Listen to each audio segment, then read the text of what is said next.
Good evening, everybody. Welcome to the, goodness knows how many, Levantine Heritage Foundation meeting.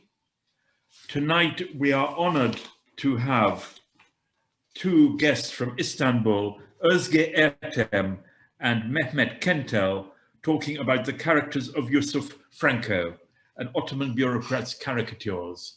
And we were just speaking before this meeting on the importance of caricatures and mockery for a sane society. But first, I want to remind you there are some dates for your diary. LHF Istanbul has a meeting on İngiliz Levantenler ve Moda Semtinin Kentel on the 27th of June. 13th of July, LHF London Principe Regattas as urban social activity in Istanbul, Bengisu, Ottoman Aksoy, and 22nd of July, explore editing and interpreting the Liston papers. That is Henrietta Lady Liston's diaries and so on, the wife of the British ambassador in early 19th century Istanbul.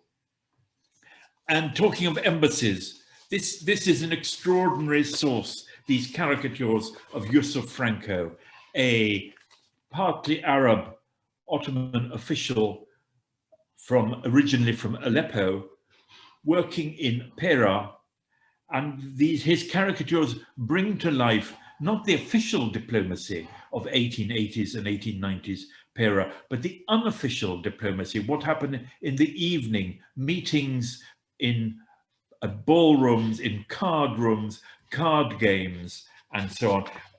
The very important meetings where many deals were fixed and which often were not fully recorded in official diplomatic dispatches, though they have been mentioned in the novels of Harold Nicholson and others.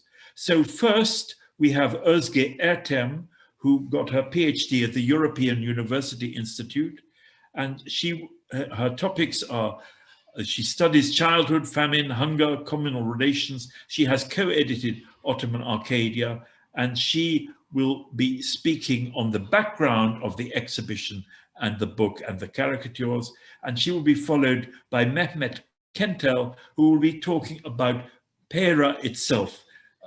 Mehmet Kentel, who specializes in the urban and environmental history of cosmopolitan Pera and late Ottoman Istanbul, these streets, halls, restaurants, gardens, and of course, embassies. So let us start. And really, these caricatures are unique. I don't think there is an equivalent for the embassies of Vienna or Rome or Paris. And every diplomatic historian should know them, in my opinion. So over to you, Özge. Thank you very much for this invitation. It's a great opportunity for us to talk here tonight on the Levantine Heritage Foundation. And actually, I believe this album represents one of the most vivid and rich and colorful examples of this heritage, Levantine heritage, both as an object and as a repertoire of memory. So here I will be talking rather about the process, rather about what the book and the exhibition entails in totality, and then I will give the word to Mehmet. But now I can share the screen, right? Yes. And I will make it.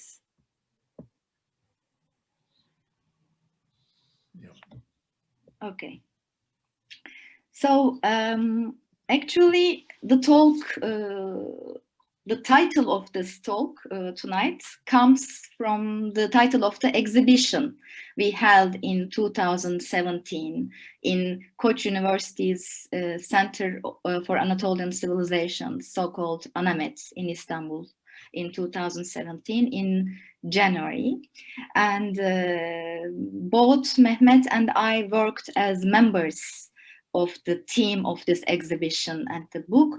I am the co-editor of the exhibition and the book with Bahattin Öztuncay, and Mehmet is with Sinan Kunarak, the consultant, and also in a way co-creator with Bahattin Öztuncay and writer of the exhibition. So here our experience with the album is based on mainly these two productions, the exhibition and the book. And here I would like to mention also some names who took part in this production process. Buket Coşkuner, Şeyda Çetin, and the coordinator of this exhibition, Ebru Esra Satıcı, and the designer Yeşim Demir, and several others whom I will also pronounce in the coming minutes.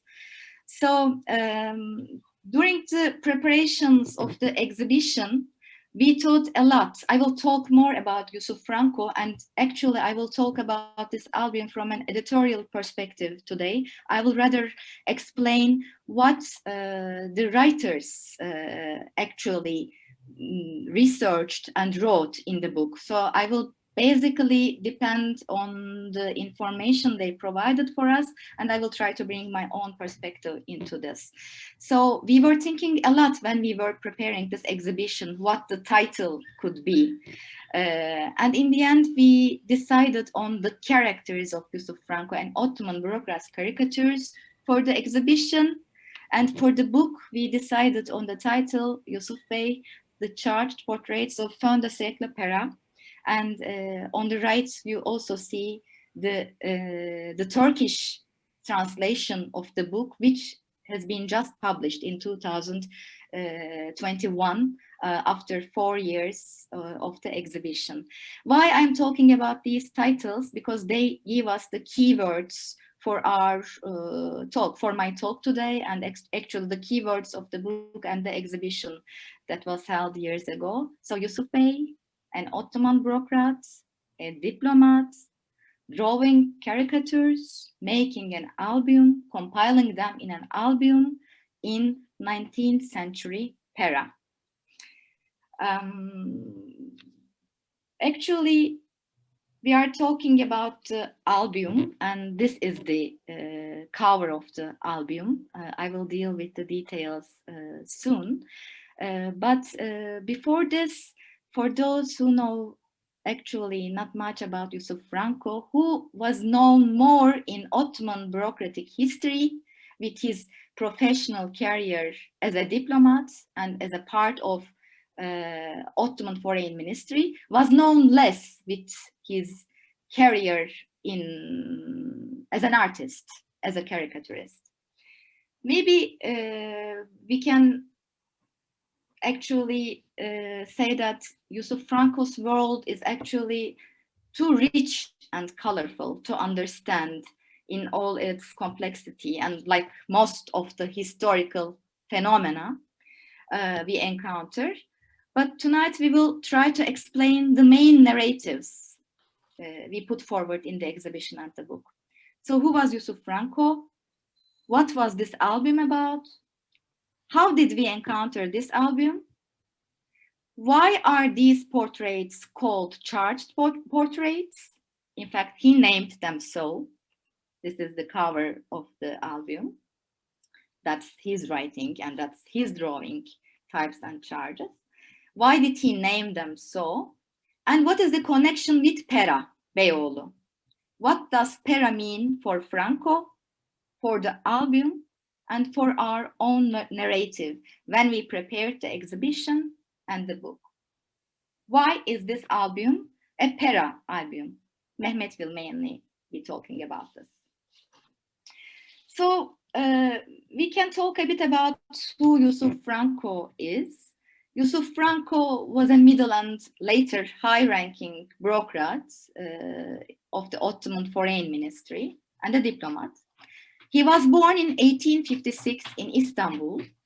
His family is an Arabic-speaking Melkite family, and they were following the Melkite Greek Catholic Church, an Eastern Catholic Church.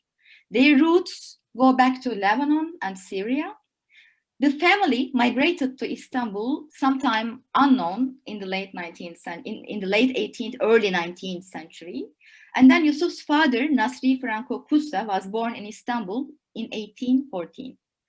So starting with Yusuf Franco's father, Nasri Franco Kusa, the man of Franco family attained significant positions in Ottoman Foreign Ministry. Especially for Kusa family, one post was very significant, and this post was the governorship of Mount Lebanon. 3 men of Kusa family took this important post. First the father Nasri Pasha in 1868-1873. He died in 73. Then Nasri Pasha's son-in-law, so Yusuf Franco's brother-in-law, Naum Duhani Pasha, he took this post in 1892 and 1902.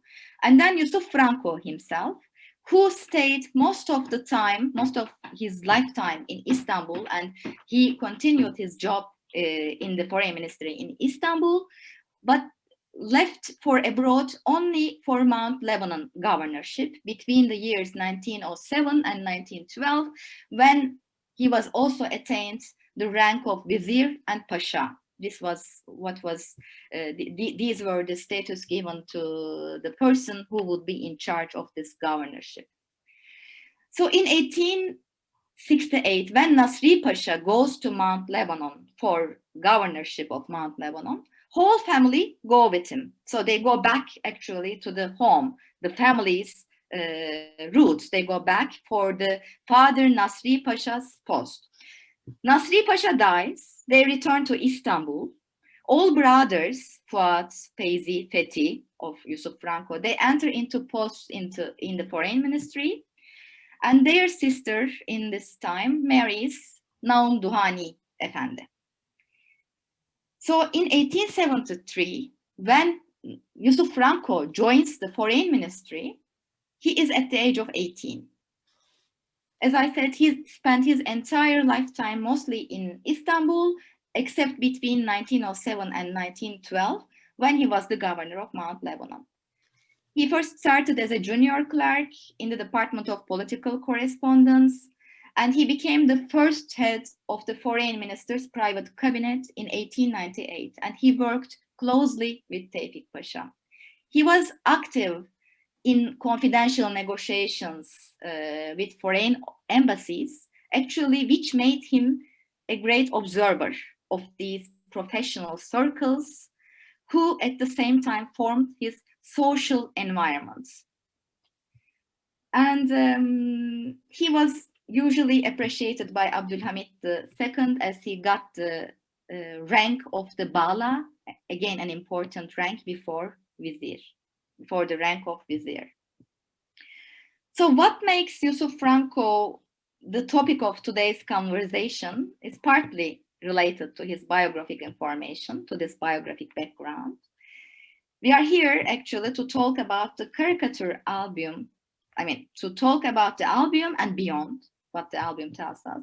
The album that Franco drew and compiled between the years 1884 and 1896. This album contained 84 plates in which Yusuf Franco, just as Philip Mansell nicely put before in the introduction, he drew the portraits of consuls, bureaucrats, ambassadors, businessmen, wives of consuls, opera singers, famous dancers, etc. Later, we will be talking more about these caricatures, especially in Mehmet's talk. He will be dealing, I guess, in more detail. But there were all these interesting and important characters of Pera high society of late 19th century in his album. This is the album, and with the characters in this album, Yusuf Franco shared a similar class background.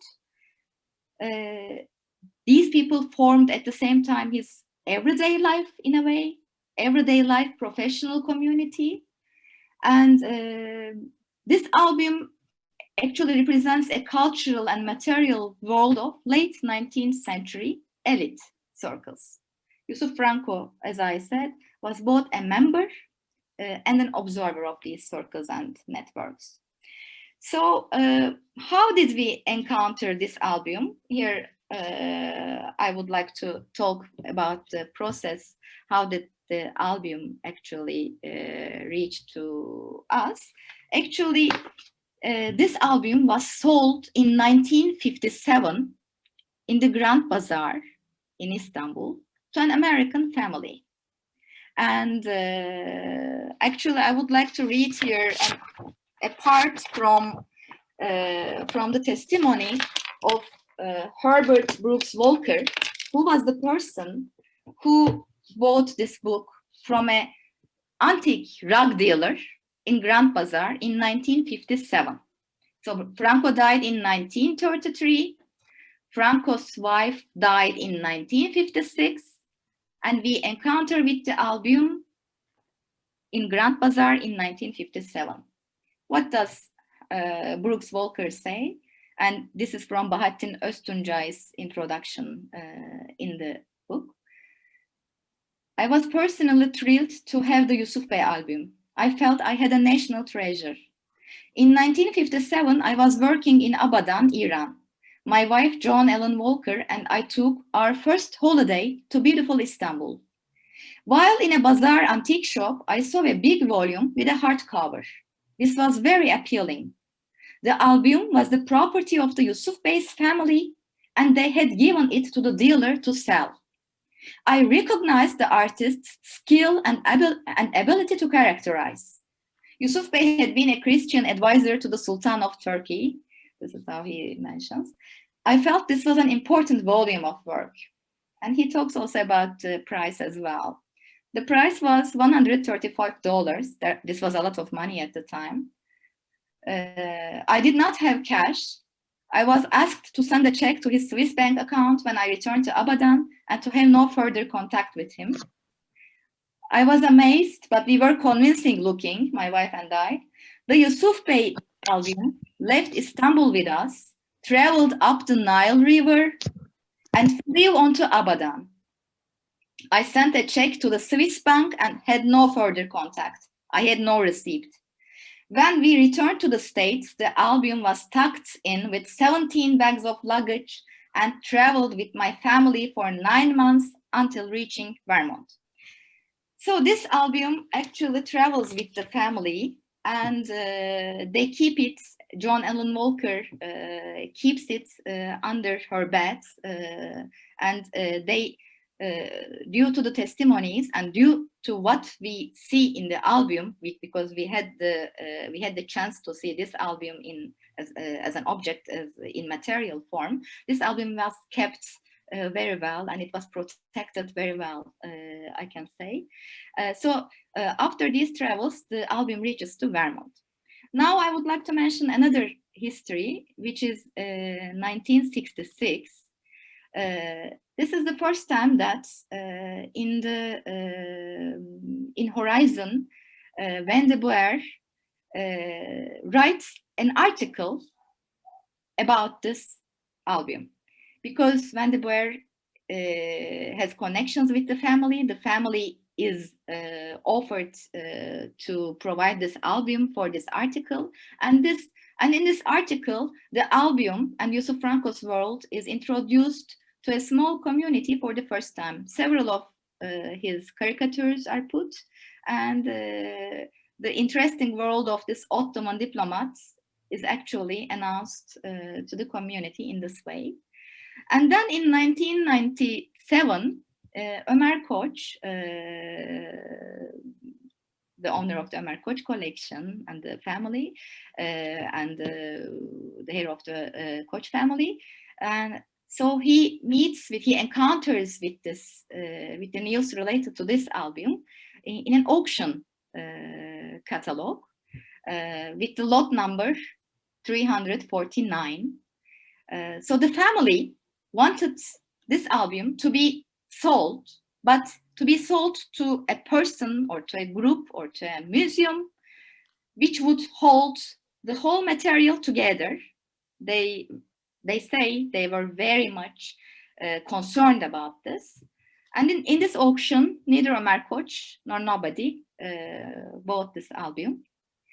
And then in 2016, Bahattin Öztuncay, the curator of the exhibition, is in Aachen Museum in Toronto for another exhibition about Istanbul. And there, the director of the museum, Filiz Çakır Philip, tells him that, well, in the repository, we have this interesting material and maybe this could attract your attention. And in this way, Bahattin Öztuncay in 2016 encounters with this album, and he thinks this album must make its way back to Istanbul, where it was created actually. And long bargaining process starts. The family by then is in Iceland. And in the end, after long bargaining sessions, the album comes to Istanbul with Bahattin Öztuncay, the creator of the exhibition. And then our team, whose names I just mentioned in the introduction, start to prepare this exhibition and the accompanying book, accompanying two publications actually. One was the album itself. I forgot the English version. Mehmet, can you remind me the English word for a facsimile of the album? A facsimile of the album, and a book of articles. Mehmet was one of the writers in this book. And again, in 2021, just recently, we translated the book into Turkish. Yiğit Adam translated the book into Turkish, and under the coordination of Alican Kutlay. This book has been now possible. This book is now on the shelves for the readers in Turkish as well. So this is basically the process, how we encountered with the album, what this was about. We were very surprised about this when we first met. I am also an Ottoman historian. I work on a different topic. I work on the social history of late 19th century Ottoman Anatolia. For me, for Mehmet, it represented something different. It represented, he will tell more. Through Mehmet's narrative, we made the exhibition and the book a material, a production about Pera, because the caricatures itself, when you look at the caricatures, they don't tell you that they don't tell you explicitly that something about Pera, but Mehmet will tell through the material and symbolic connections that this album reveals. It was made possible to make this narrative a Pera narrative. For me, it was very interesting that such an Ottoman bureaucrat, such a part of this high social circles, was so playful in a way. Of course, why would this be surprising? But this was kind of creating a more vivid character of Ottoman bureaucracy, and through his caricatures, we had a chance to portray Ottoman bureaucratic and diplomatic circles and late 19th century Ottoman elite circles and their everyday habits and their social milieu as a very colorful and vivid world in a way that we had not seen that much before. So these represent a very interesting material in that sense. And one of the reasons that made this album very interesting for me as the editor of the book was this caricature, whom all our authors in the book deal with. In the end, this caricature takes place at the end of the album. Yusuf Franco finishes the album with this caricature, in which all the characters of Yusuf Franco hang him in the scene. And the family members cry. So all the characters are portrayed in the same dresses that he portrayed them throughout the other plays. We talked a lot about this. On the background, we see Istanbul, but at the same time, the stage is like a desert. So it's like an horrific scene in a way. And Yusuf Franco is still holding his brush in his hand. So we authors made different observations about this caricature, whether it was about censorship, whether he was seen as a dissident figure in Ottoman bureaucracy, or whether this was something just about mockery in this late 19th century social circle. This was a game between the elites or not. But I think there is still a lot of room for discussion about such caricatures. And I would like to say a few words about the content of the book. As I am the editor of the book, I feel myself more, concerned and more in charge to give information about what the book is about. The book is actually the book derives from the exhibition, but the book also goes beyond the exhibition in deepening the themes and in deepening the analysis that that the exhibition followed. In the volume in English, the volume in English and the volume in Turkish are a bit different in the sense that to the volume in Turkish we added certain parts. We added an introduction, we revised the whole text, and after 4 years, we felt that we could now add an epilogue in which Kentel, Mehmet and Esra Satıcı, the coordinator of the exhibition, talk about the afterword of the exhibition. Which audience Yusuf Franco's world reached after the exhibition in academic circles and in non-academic circles. So we added also a designer's note to the Turkish volume, and again an introduction. Mainly the book talks about Yusuf Franco from family biography perspective. So we mainly focus on his family history, which I tried to outline in the beginning. Sinan Kuneralp is doing this. Sinan Kuneralp is giving information about his family background, and he is also focusing on how this family has become a significant family in Ottoman bureaucracy through intermarriage and patronage and matrimonial alliances, even though the Melkite community was comparatively small demographic community. They attained much significant positions in Ottoman bureaucracy. So Sinan Kuneralp follows this narrative through the matrimonial alliances, actually. Julian Douazi looks at Yusuf Franco's material from the history of caricature, and he compares the European context and the Ottoman context.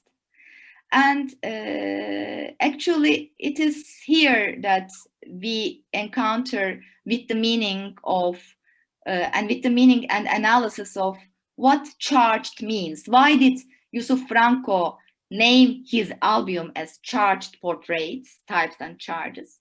What does this mean? This came from caricare, the Latin etymology of the word caricature, caricare, so to load, to subvert, to exaggerate the facial figure, the facial expression and facial features.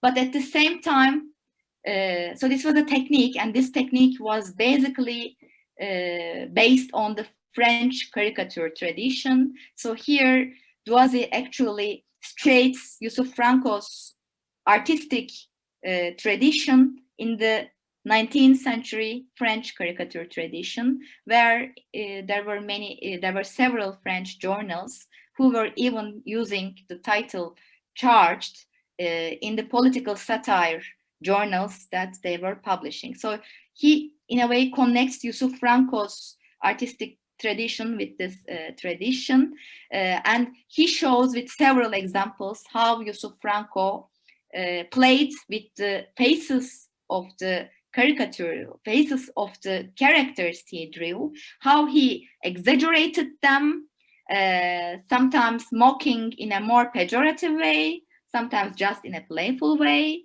And yeah, we can give more information about it later also in the question and answer section. And Mehmet will talk about his perspective in his talk after me, but what I can just summarize, actually, this is the part, drawing cosmopolitan para, drawing on Yusuf Bey's caricatures. This is the part where in the book we connect the story of the album and the content of the album with the story of para from an urban historical and environmental historical perspective, in a way. Mehmet prefers a critical reading of cosmopolitanism, late 19th century cosmopolitanism, and treats the book within this reading and looks at what made para possible in this way in the album. How was Yusuf Franco's para made possible? Through the characters, through the bankers, through the industrial technicians, through the consuls. Where did these people meet? What kind of entertainment activities they joined? What was the spatial milieu that brought these characters together?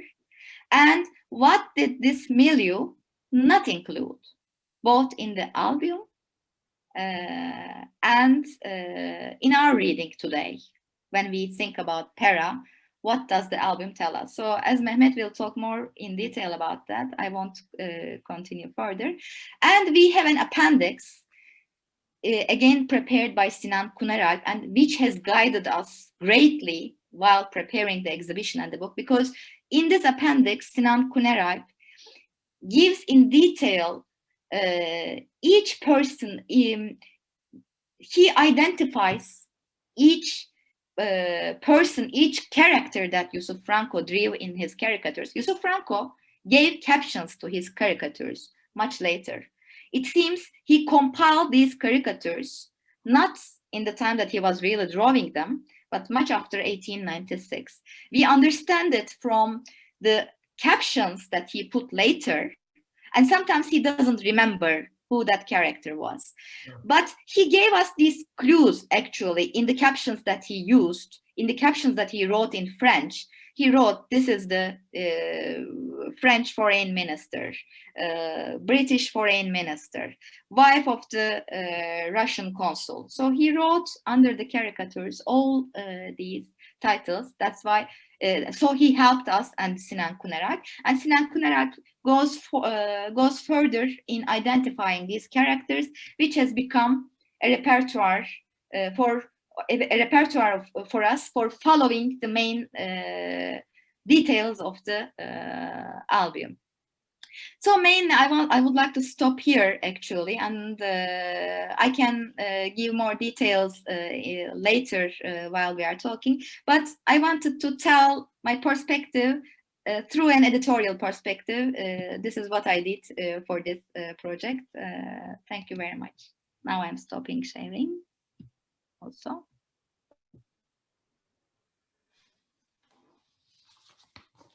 Thank you very much, Özge. And now it's Mehmet Kentel who will be speaking.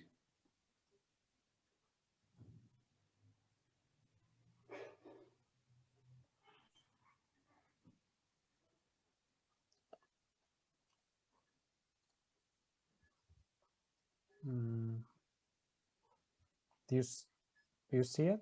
I don't think you do. Sorry.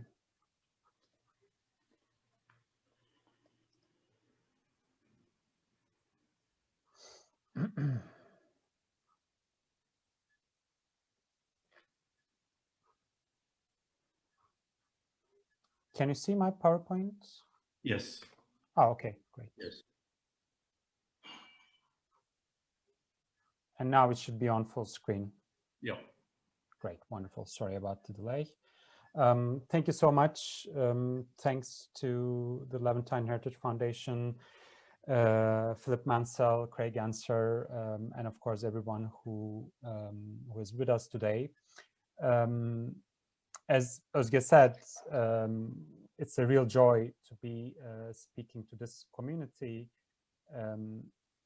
even though perhaps not in the audience today, but I know members of this community some of them are descendants of the characters that Yusuf Franco drew and that we have been talking about for the last 4 or 5 years, and whose histories we try to write in different ways, in our very humble, very limited ways, of course. So it is a good feeling to be finally speaking to the Levantine Heritage Foundation on Yusuf Franco. And of course, thanks to Özge, who beautifully summarized the project, the process, so that I would be able to focus on what I find especially interesting, or rather relevant to my own scholarly interests as an urban historian of Istanbul in the 19th century. So this is Yusuf Franco. I'm not sure whether it was one of the images that was shown by Özge. This is Yusuf Franco, caricaturized by his friend Roberto Preziosi, the son of the famous Orientalist painter Amedeo Preziosi, which we can see from his signature here, but also Yusuf Franco's handwritten note saying "Ma charge par le comte Preziosi."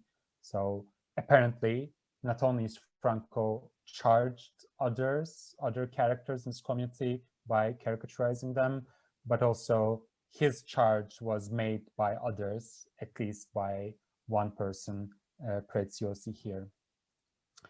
And as you can see, Yusuf Franco sits on the album that Özge was telling you about, and the album is standing on his drawing equipment, his brush, pen, quill, and the strings. Here Yusuf Franco is drawn as a puppeteer, and the strings are attached to the characters that appear in other pages of the album.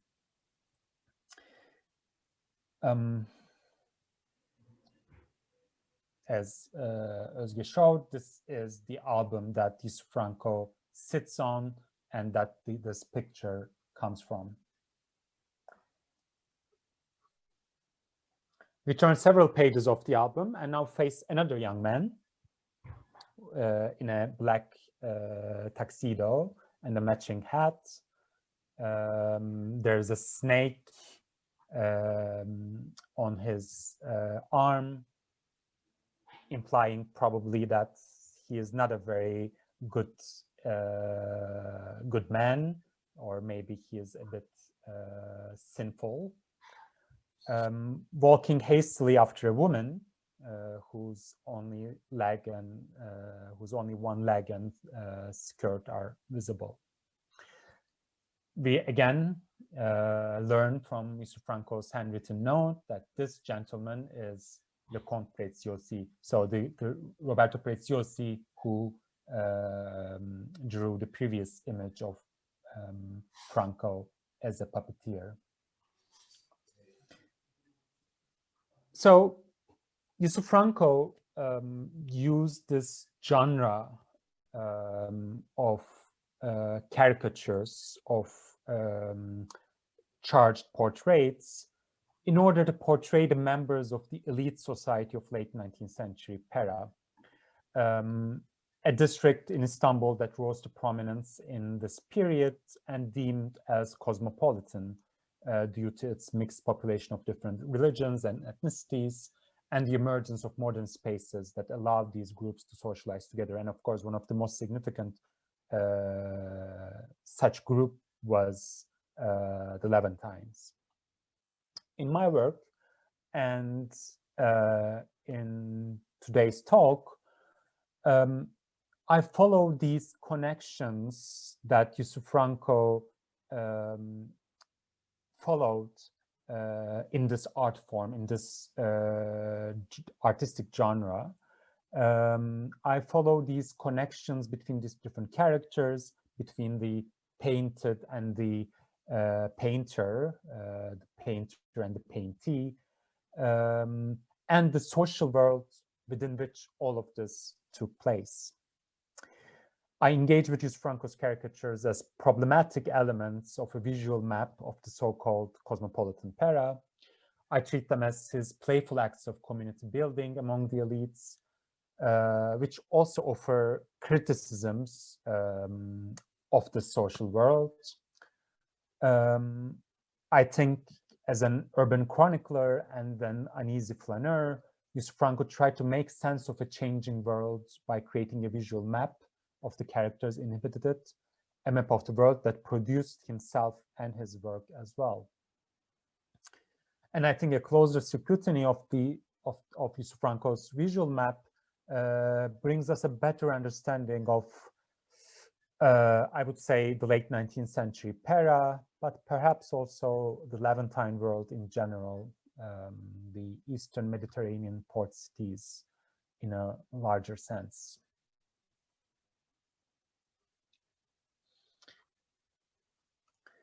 So Özge talked about how the family migrated to Istanbul and built up their social, political capital within the Melkite community and within the Ottoman state bureaucracy. So I'm not going to go into detail of those. Around this time, the locus of economic activity in Istanbul was increasingly shifting to Galata, the northern side of the Golden Horn, across the historic peninsula, across the historical seats of the Byzantine and the Ottoman empires. The former Genoese colony under the late Byzantine and early Ottoman empires, Galata had historical connections in the Mediterranean and the resident population of Levantines. As it grew around its port and financial institutions in the 18th and 19th centuries, Pera, its physical extension, its physical northward extension, developed as a recreational and commercial center. A special factor in Pera's growth was the establishment of European embassies, as many of you in the audience would know. This was a trend started very early by France, but the real drive came in the 19th, in parallel to the city's overall expansion, as well as the increased importance of diplomacy and the heightened status of the resident diplomats in the imperial capital, which was parallel to the heightened status of the European powers in relation to the decreased status and power of the Ottoman Empire. This region's, Galata and Pera's special status was formalized in 1857 when the first modern municipal organization in the Ottoman Empire was established here under the name Altıncı Daire-i Belediye, or the 6th District Municipality. And this was followed by several quite aggressive, not necessarily successful attempts to modernize and transform the urban space, and very rapid commercialization of urban life with the introduction of arcades, department stores, hotels, restaurants, and gated parks.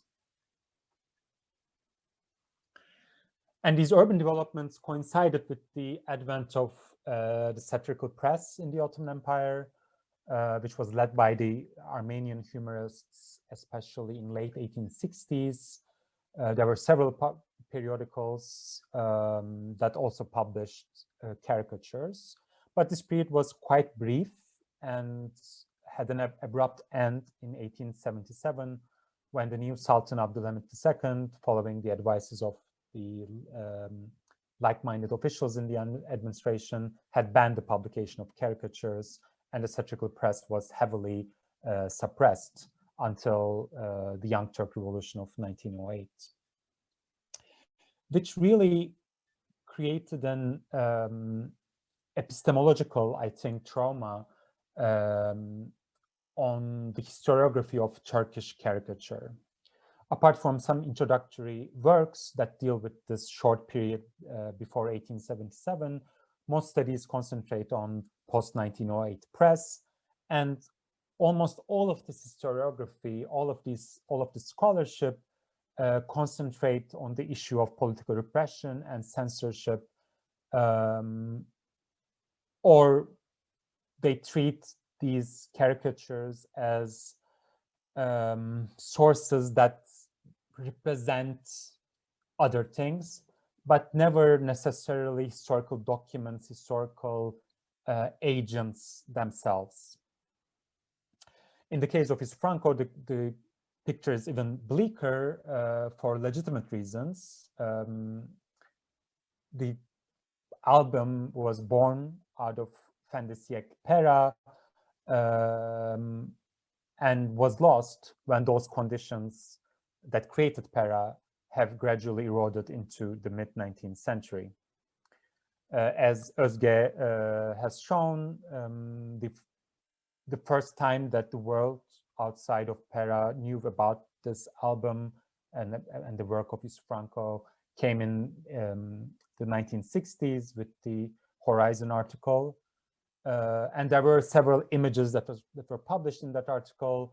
And apart from those images published in the Horizon issue of the 1960s, Turkish authors, historians didn't have anything else to talk about Yusuf Franco. So the information and the images given in that original Horizon article were just reproduced in all the other publications in the history of Turkish caricature. His place in this canon was very uneasy because the authors didn't see the original. They saw only few copies that were reproduced in the Horizon article. And what they have seen on those examples was unlike anything published before 1877 or after 1908. The fact that these caricatures were not published meant that it was not part of the history of Turkish press, which put it at odds with the rest of the history of caricature.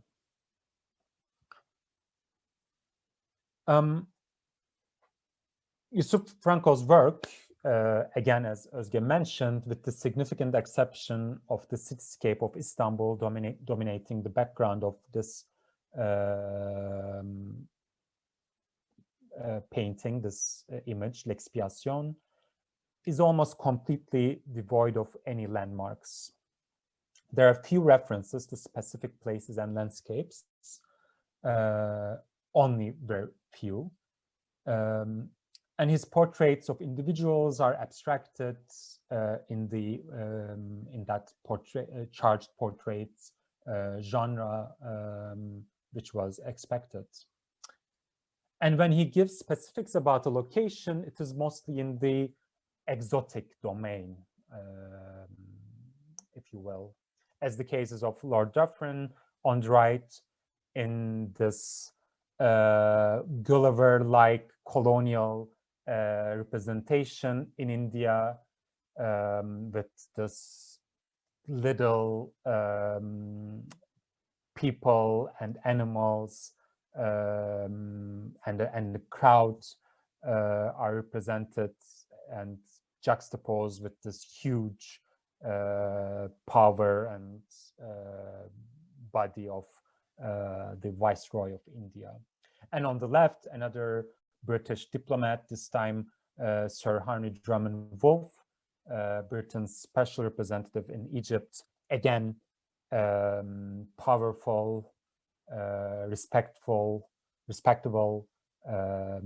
shown with the background of the pyramids and classic Egyptian features, landscape features.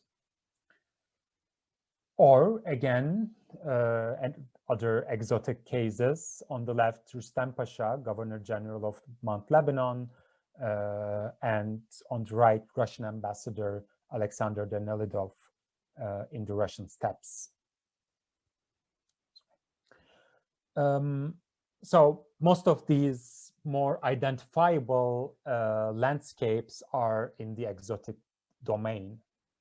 Nevertheless, his other paintings too present a sense of urbanity of the late 19th century Pera in multiple ways, or at least that's what I felt, and that's I think what I convinced the exhibition team to pursue, and hopefully I will convince you today in this talk as well. So firstly, the location of the characters. We know through other sources, literary sources, registries, maps, street names, official documents, memoirs, that the characters of many of the characters that Yusuf Franco drew, caricaturized, were they lived at least some portion of their lives in Pera, and that those lives coincided with each other. Those time periods coincided with each other. It coincided with the moment that Yusuf Franco drew them. And depending on these sources, we were able to, in the exhibition, create this network map that we were able to superimpose on the map of early 20th century Pera. These characters were connected to each other through material links, through residential links, through family connections. They lived in the same buildings, they worked in the same embassies, they were investors in the same infrastructure projects, such as Tunnel, the famous subway, the mini subway of Istanbul from the 19th century, so on and so forth. So we were able to connect these people in the urban space, thanks to this, the information that are gathered from other sources. In the exhibition, it was an analog network map. After the exhibition, or while the exhibition was ongoing back in 2017, we also created a digital version of it, which added many more layers, many more bits of information about these characters and how they are connected to each other, but also to Pera's urban space. This website is still open. It's for you to browse. It's the map is there, but also I think around 90% of the exhibition content is also available in that website. So I would encourage you to visit it if you think this is interesting. But apart from these factual bits of information, his caricatures also represented thoroughly urban acts that were the products and symbols of the emergence of new places, not only in Pera, but also in other major 19th century Ottoman cities, especially the port cities and especially of the Levantine communities. A caricature dated to 1889 shows that the world famous actress and opera singer Sarah Bernard on the stage together with her husband and stage partner Jacques Damala on a theater stage in Pera. And we know that Sarah Bernard visited Istanbul several times in the late 19th century and performed in the stages of Pera during these visits. On the left, we again see Lord Dufferin, but this time not as the Viceroy of India, but rather the ambassador to Istanbul. Again, while watching a stage act. Western style theater performances had first appeared in European embassies in the Ottoman capital, and institutionalization of theater also began in Pera in 1830s. And a member of Yusuf Franco's extended family, the famous Michel Naum, played a very significant role. His theater, the Naum Theater, was the dominant cultural establishment in the mid-19th century until 1870, when it was destroyed in the Great Fire of Pera.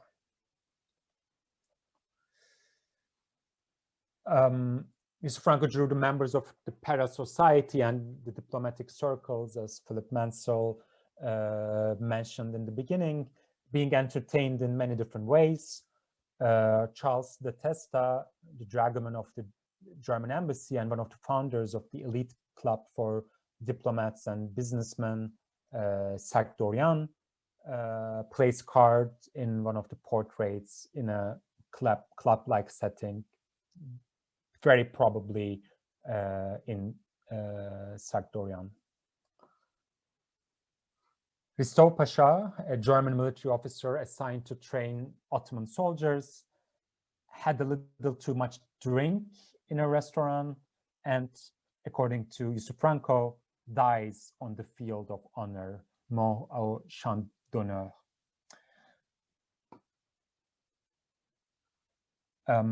Pera municipality's newly opened streets found their passers-by in Yusuf Franco's characters, as we see several of them strolling in their fancy clothes. The newly emerging urban consumer culture of the late 19th century Pera had prompted a new way of belonging to the street. These strollers did not have practical ends necessarily to their presence in the street, but they rather strolled from one shop window to another arcade. Mademoiselle Elbik in the middle, here, a young member of the prominent Levantine Belgian family of bankers and investors to infrastructure, owners of the Seine Tunnel, the world's second oldest subway after the London Underground, as well as Monsieur and Madame Brindisi on the left, probably the son and daughter-in-law of the famous painter Jean Brindisi, all drawn by Yusuf Franco, walking, their attention given not to the caricaturist, but to the street itself.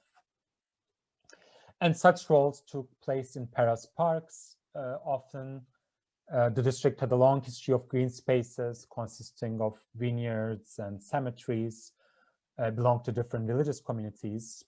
And these places became the primary grounds for the creation of organized landscape gardens and parks in the beginning from the 1870s with Jardin du Taksim and then Jardin de Petit Champ. And here, in what looks like a rough sketch of a caricature from 1884, Yusuf Franco draws Caro and Achille Lorando brothers, members of one of the wealthiest families in Pera. Levantines of French origin, Lorando family was a very important player, particularly in the real estate market, and they owned countless land plots and buildings around Galata and Pera, and some of them actually were concentrated around the Petit Champ de Mort, Jardin de Petit Champ, the establishment of which was legitimized by the municipality officials on the grounds that it would increase the land value of its surroundings by cleaning of the cemetery and creation of a new elite space. And this turned out to be a very rightful premise, and the surrounding neighborhood, Tepebaşı, today's Tepebaşı, soon became one of the most expensive in Pera, and in fact in the entire city, as many hotels, arcades, and luxurious apartment buildings were lined up one by one around the garden, including the quintessential institution of fin de siècle Pera, the Pera Palace Hotel. And this neighborhood is still one of the most upper end parts of Pera. There are still hotels, there's still the Pera Palace. And what is new, or perhaps newish, is that these elite buildings, the first apartment buildings of the city, are mostly serving cultural institutions that nourish, that feed off this 19th century heritage. So including my institution, Istanbul Research Institute, and of course our sibling organization, the Pera Museum, Istanbul Modern Museum, and many others, galleries who are occupying this late 19th century cityscape. Not everything in Yusuf Franco's Pera was about having fun. or leisurely strolls. You could tell this by looking at the serious faces of the British diplomats assigned in the British legation in Istanbul. The business of the Eastern question was heavy on the shoulders of these diplomats. As Paolo Girardelli very aptly calls it, Pera was the landscape of the Eastern question. The business of Eastern question was handled in the diplomatic palaces, in the meetings, but also, as Philip Mansell very rightly suggested, in restaurants, in bars, in social clubs, in the afterlives of these diplomats' daily professional life. Embassies were concentrated in a small area along the Grand Rue de Pera, mostly erected in the 19th century in monumental sizes that reflected the shifting power balance between the Ottoman Empire and European powers. But the Ottomans continued to commission building of palaces and kiosks as well. This is the Tophane kiosk, which was designed by a British architect, William James Smith. And this became the scene of one of the most striking compositions of Yusuf Franco. In 1885, after a rebellion in Bulgaria, representatives of European powers and the Ottoman statesmen came together here to resolve this question of Bulgaria or of Eastern Rumelia. And you would think that such a detailed composition, such a detailed representation of this event, Yusuf Franco must have seen it. Yusuf Franco must have been there, and you would be right. He is there. He is this character who seems to be not too happy about being here, compared to his brother-in-law Naum Duhani Pasha, both of whom are members of the Secretariat of this conference.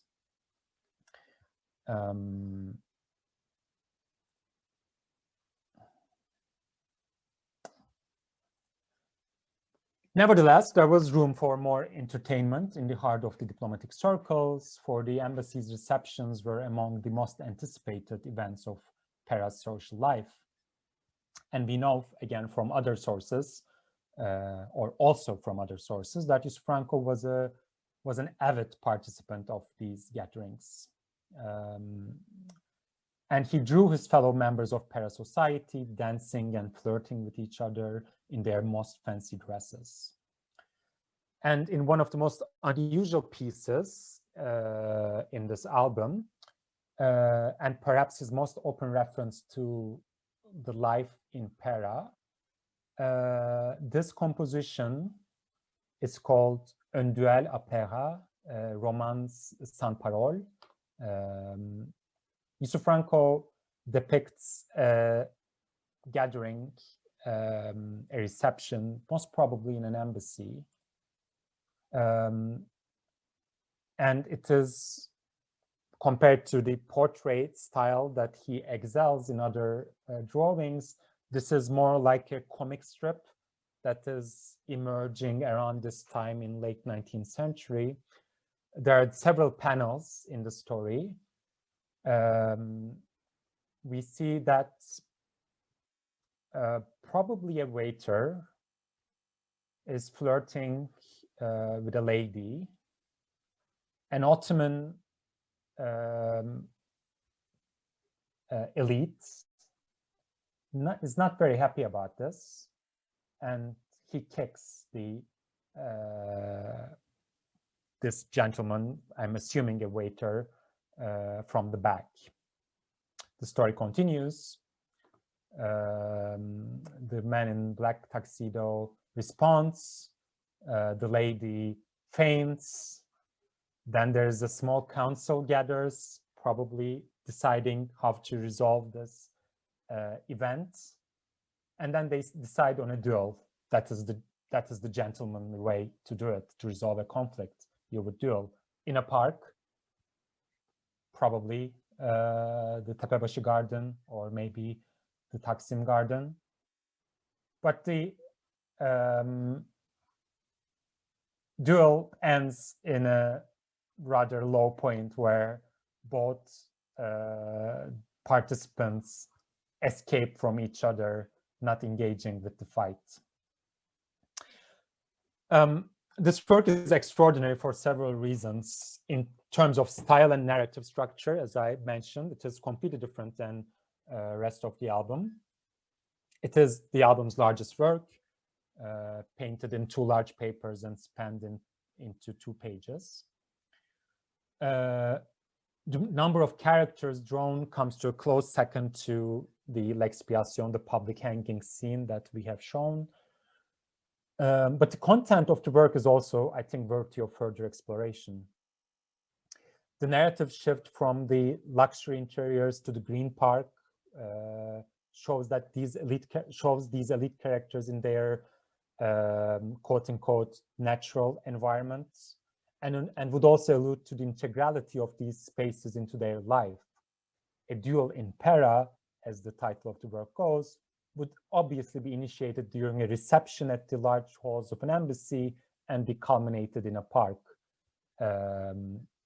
in 2 of the most emblematic types of spaces for the urban experience of the 19th century.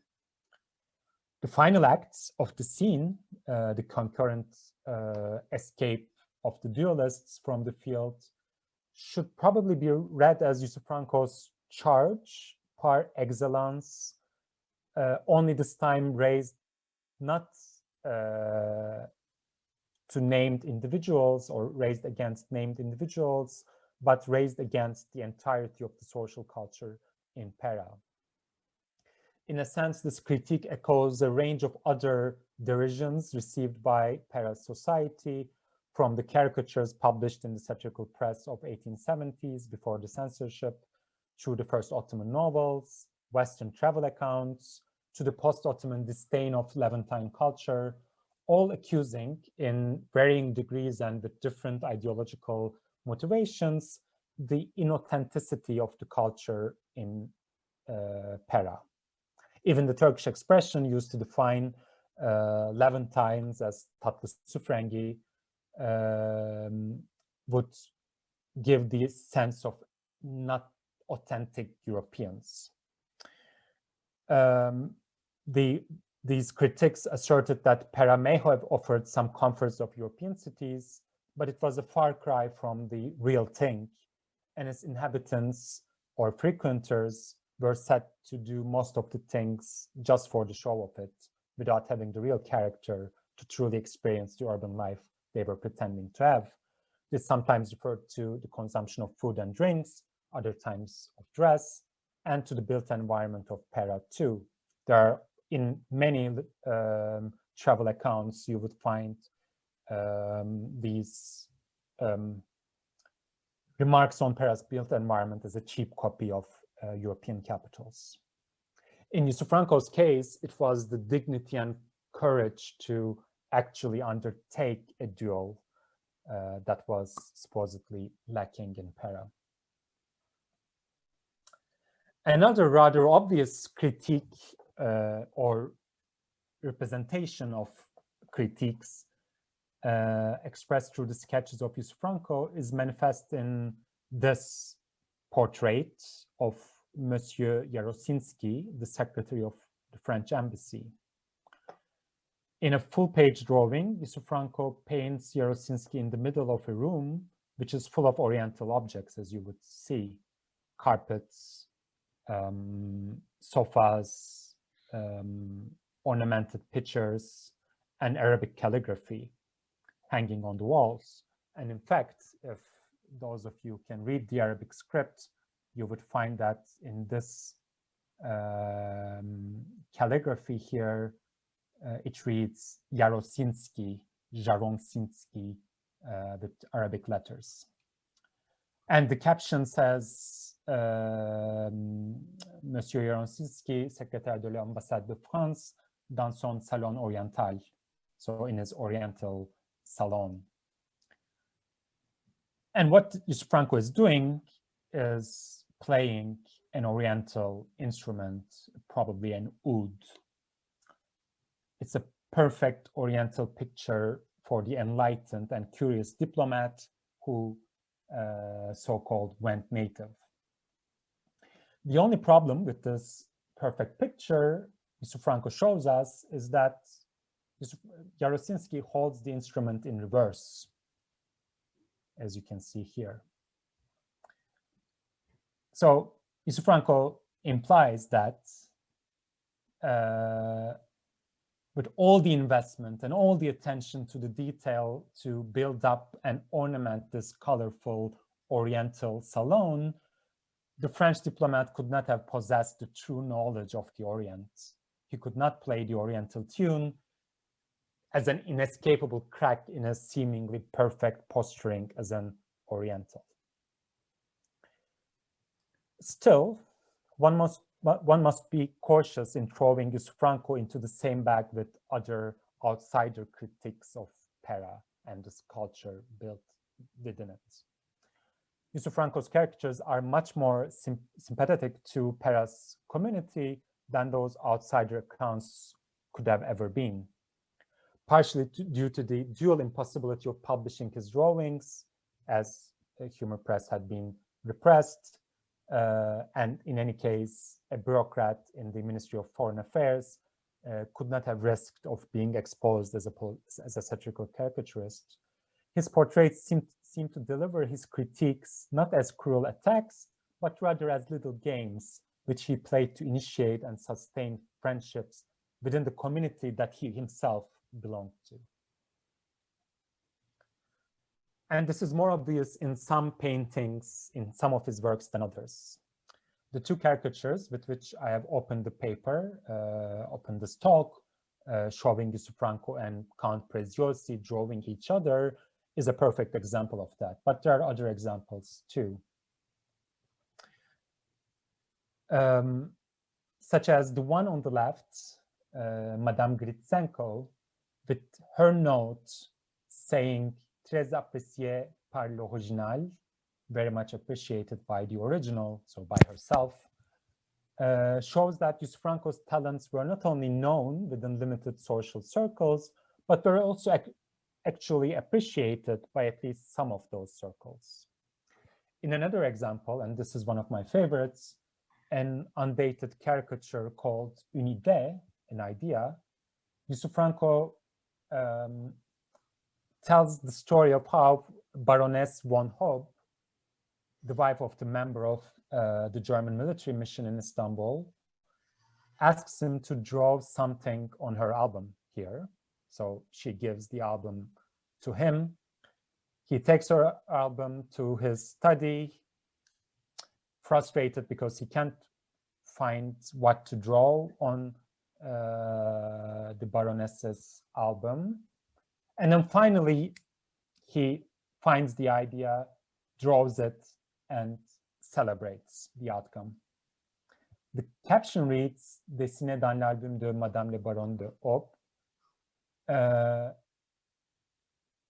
We understand that this was the very drawing depicting his desperation and eventual success that Yusuf Franco made on her album. So Yusuf Franco not only socialized through his drawings, but in certain occasions, he also added further layers to complicate the game, presumably making it more fun for his playmates. And then the magnum opus. The play element is arguably nowhere more apparent than the final image of Yusuf Franco's album. His colorful and dramatic exit, L'Expiation. This creates a meta-narrative that ties the entire album together. As Özge said, all of these characters appear in their individual slides, their individual drawings with these dresses. But of course, there are changes. The family is crying because Yusuf Franco is hung here. Ristov Pasha, who was previously dead on a restaurant table because of drinking too much, is now orchestrating the entire event, entire hanging. We have his friends in the among the hangers, Roberto Preziosi or İzzet Fuat Pasha, and the diplomatic circles are observing the situation in the background.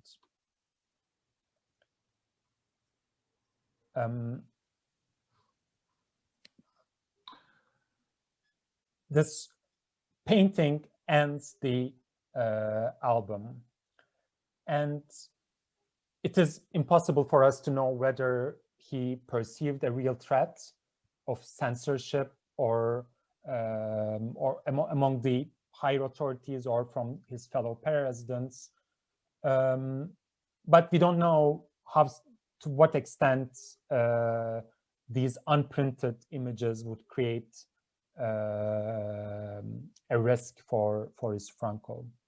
Perhaps concern was more to do with the potential damages to his image as a respectful statesman than actual risks that came from the contents of his drawings.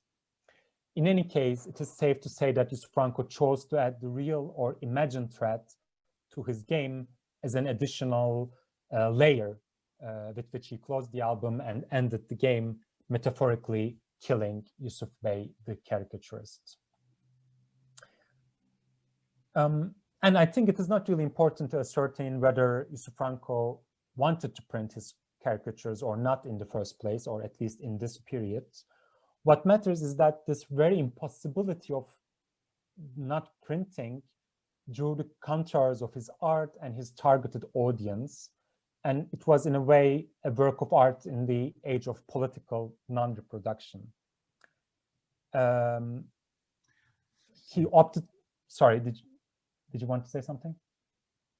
Yeah. Oh, so, I'm sorry. He opted to show them to few people in his entourage and initiated a game that would have been impossible had the drawings been published. In the absence of such a publication, the game went on for 12 years with changing participants and in an interactive way. And indeed, as much as L'Expiation, this drawing, signified the climax and the tragic end of the game, it also showed the characters of Yusuf Franco as a virtual community created not only by the urban space that they shared, but also by the games played by Yusuf and possibly by others, making it possible to imagine such a gathering, even if in the artistic domain. Guillaume Doisy, one of the authors on the edited volume, notes the visual continuity of Yusuf Franco's portrait as a puppeteer holding the strings of para-society, and here reversed, now the society itself holds the ropes around Yusuf Franco's neck. It was Yusuf Franco's drawings that made this community possible, but it was also true the other way around. Yusuf Franco's drawings were possible because there was such a community whose existence relied on material networks, social games, and exclusion of the others, to which I now turn my attention, and I will conclude with that. So let me skip these. So in a sense, Yusuf Franco's work was similar to what the panorama essays and urban physiologies that became very popular in the 19th century Europe, especially Paris, tried to achieve.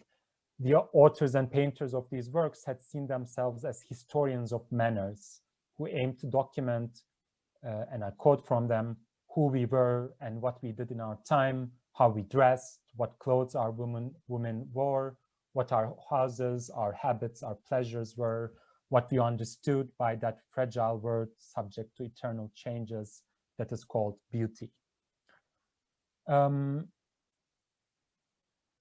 So this historian of manners, I think is a very apt way to identify what Yusuf Franco did for the life in Pera. This visual text that Yusuf Franco created about the city is that it included diplomatic palaces, clubs, balls, and parks. Reading this text through Franco's travels in the urban realm and moments in late 19th century Pera is very entertaining and informative. One can weave through this life of a typical elite in European quarters of late Ottoman Istanbul, cataloging the types of places and the types themselves in a typical elite world. But as a critique of the exhibition has pointed out to me, these travels represented in Yusuf Franco's images were quite cliche. It is true, Yusuf Franco's portrayal of the social life and his entourage was cliche. It was a caricaturized version of Pera's fin de siècle cosmopolitanism. As a matter of fact, it is precisely thanks to this cliche nature of Yusuf Franco's portraits that we could easily associate his portraits, seemingly placeless compositions, as depictions of the life in Pera. But in order to appreciate and move beyond this cliche nature, one needs to ask what has been excluded from the album. This can be taught in a synchronic, but also in a diachronic manner, the historical layers, but also the people or the characters that were there in that moment, but not represented in Yusuf Franco's paintings. We have a dog here, a pet of Monsieur Flori, but of course, this life is full of the stray dogs, stray animals that are not represented in Yusuf Franco, but also workers that were everywhere. Pera was a construction site from the mid-19th century onwards. Service workers such as servants, waiters, drivers, porters, they were also part of that world. They ran that world in a very physical way, but they are not represented by Yusuf Franco, with the little exception in the dual composition. The historical and spatial layers are not represented either, such as the cemeteries that were destroyed, such as the places that were expropriated for all these embassies and restaurants and hotels to be built. No portraits of the people who lost their belongings in the 1870 fire, or with thanks to the land development projects, the infrastructural projects, the Helbigs, the family that owned the subway are in this album, but the people who lost their houses and shops because of the tunnel construction are not here. And this is perfectly fine. This is very normal because Yusuf Franco was not a journalist. He was not a realist photographer. And it's not fair to expect him to include those details. And that's not my point. The importance of these absences, I think, comes from the fact that they let us appreciate the role of exclusion as a constitutive principle of the world that made Yusuf Franco's album possible. If Yusuf Franco's characters exemplify the types of people that were most associated with late Ottoman cosmopolitan spaces, then a contemplation on these absences in these caricatures have the potential to open up a window into how such spaces actually dependent on exclusion. As Annibale Carracci, one of the founding figures of the art of caricature from the Renaissance Italy, was credited to say, the task of the caricaturist was to grasp the perfect deformity and reveal the very essence of personality. Then Yusuf Franco's caricatures had grasped the perfect deformity of this unequal life. And possibly the absence in Yusuf Franco's album were not that straightforward either. This painting that has a Mihran Balassan playing the classical music composer Camille Saint-Saëns's famous composition, Danse Macabre, I think is a very telling example. Balassan plays the piano inside of a building, and while he plays, he's also staring outside of his window or balcony, where he sees skeletons dancing to his tunes next to the ruins of an ancient city. With these visual traits, Yusuf Franco was obviously referring to the centuries-old European motif of Dance of Death, with a rooster here in the corner. Again, a direct reference to the French poet Henri Cazalis' poem, which was the inspiration of this musical composition. And you can see here on the left, a little English translation of this poem that celebrates that because it equals the king and the peasants. Oh, what a beautiful night for the poor world. Long live death and equality. It is next to impossible to know what Yusuf Franco's motive in paying homage to the long tradition of Dance of the Dead was. Perhaps it was only because he loved Danse Macabre, the tune. It became very famous in 1870s and 80s globally. So perhaps he was just alluding to that. But I think we can use Yusuf Franco's out-of-ordinary drawing as a fitting allegory for fin de siècle Pera. As this European-style caricatures were drawn in the halls of Pera, or these European songs were played, at least on some days, Yusuf Franco or others, like Mihran Balassan, felt like this, looking at the ruins, looking at the dead outside of their window. This is at least how the history of late 19th century Pera now reveals itself to the modern reader, played by an Armenian, drawn by a Melkite, with looming images of the undead and the ruins, praising the dead and equality, the latter only to be found in the former. Thank you so much. Thank you very much. I think we may have a few minutes for questions. I'd just like to make a few comments. Özge was talking about the importance of playfulness, but I think this is part of diplomacy, which always includes entertainments. And the Congress of Vienna, it was famously said, it didn't advance, but it danced. And this tradition of playfulness, I'm sure we could find, I hope we could find other caricatures by other officials of other embassies and circles in other capitals. And I hope more will be done about the Cercle d'Orient, which obviously is a key to Pera and the world of Yusuf Franco. And of course, there is the prospect of the republication of the works of his relation, Naum Duhane, who in his written style has that same playfulness and frivolity of Yusuf Franco in his caricatures. They are, in their way, masterpieces. And to go to the duel, which is very interesting, I don't think it could have been a waiter, because you could only fight a duel with somebody who is your equal. And that's the theory of duels. Maybe, why is he carrying a plate? I don't know.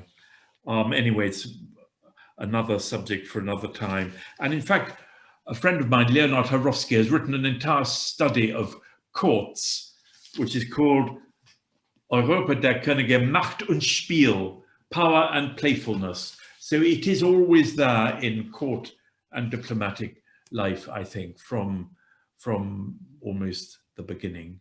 Now, does anybody have any questions? Any questions?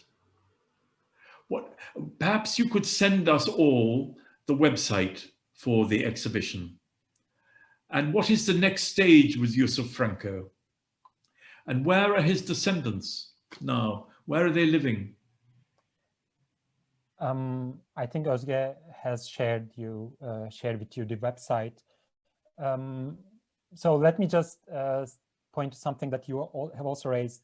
This playfulness is very crucial in diplomatic circles.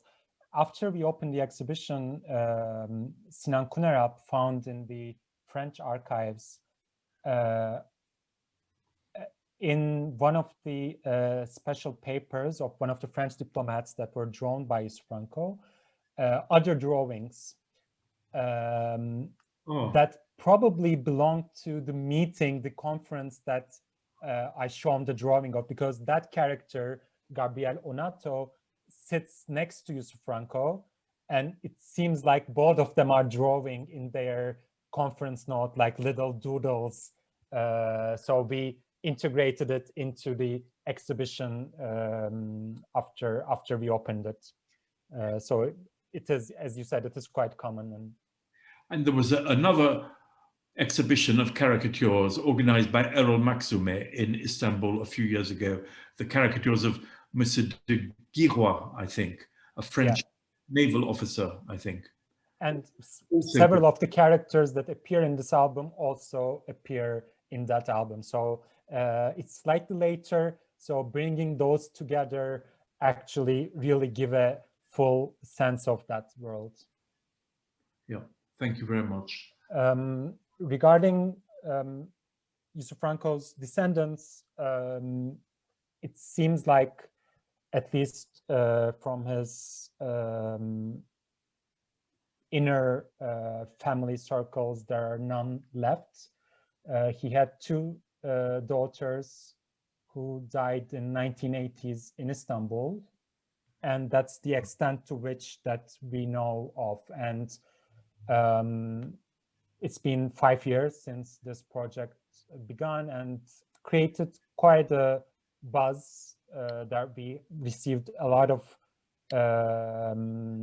messages from other descendants of other characters that appear here, but none from Yusuf Franco's own family. So it might be a dead end, unfortunately.